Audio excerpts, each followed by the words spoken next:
Tiago, capítulo 4, versículo 17, diz assim: Aquele, pois, que sabe fazer o bem e não o faz, comete pecado. Você já ouviu falar do pecado do pensamento? Ou ainda, do pecado da omissão? Ambos esses pecados poderiam ser considerados faces de uma mesma moeda. Bom, como você sabe, o pecado começou quando Adão e Eva, eles decidiram se rebelar contra Deus e se distanciaram dele. A partir disso, agora longe de Deus, os seres humanos começaram a se tornar capazes de cometer as piores atrocidades em relação a si mesmos, aos outros e à vida. Coisas que Adão e Eva jamais poderiam imaginar. Na verdade, nem eu e você, hoje, podemos imaginar o que seríamos se não permitíssemos que Deus estivesse no controle das nossas vidas. Mas uma coisa é importante ressaltar: o pecado começa na mente.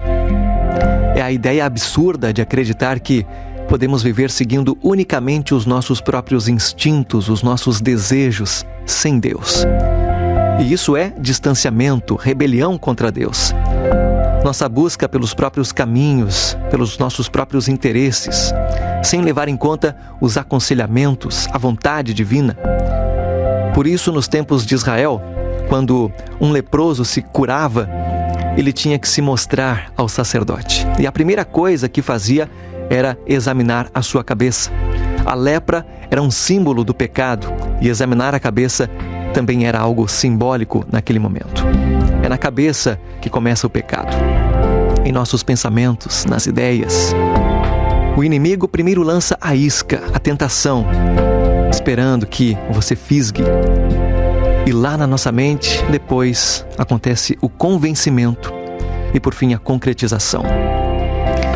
Talvez você pense, não vai dar nada, não é para tanto assim, tem um bom motivo e assim por diante.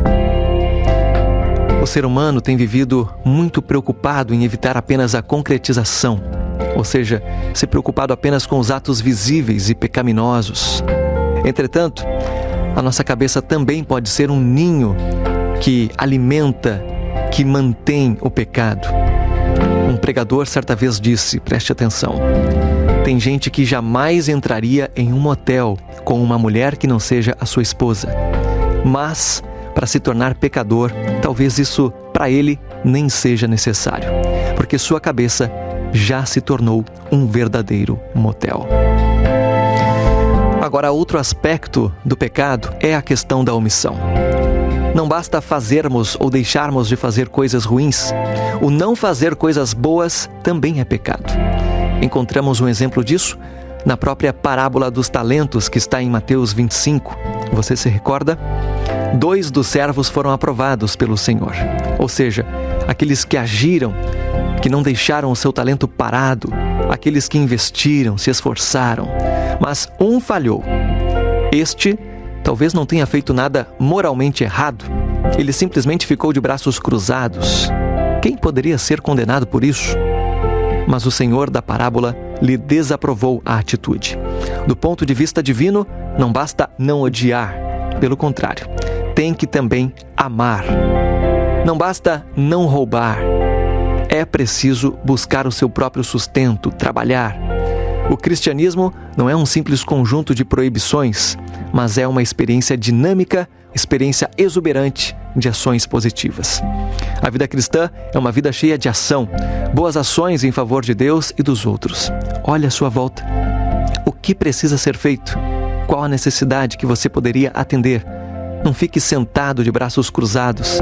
Não se omita dando espaço à sua mente para as tentações de Satanás. Pelo contrário, ocupe a sua mente com bons pensamentos e as suas mãos com boas ações. Porque aquele que sabe fazer o bem e não o faz, comete pecado. Que Deus nos abençoe. Para mim, Israel Fernando, foi um prazer, uma alegria, um privilégio ter compartilhado mais esta manhã com você. Eu te acompanho amanhã, a partir das 8, em mais um Bom Dia Novo Tempo, se Deus assim permitir. Grande abraço, fique na paz e fique também em seguidinha com o Novo Tempo Notícias. Até amanhã.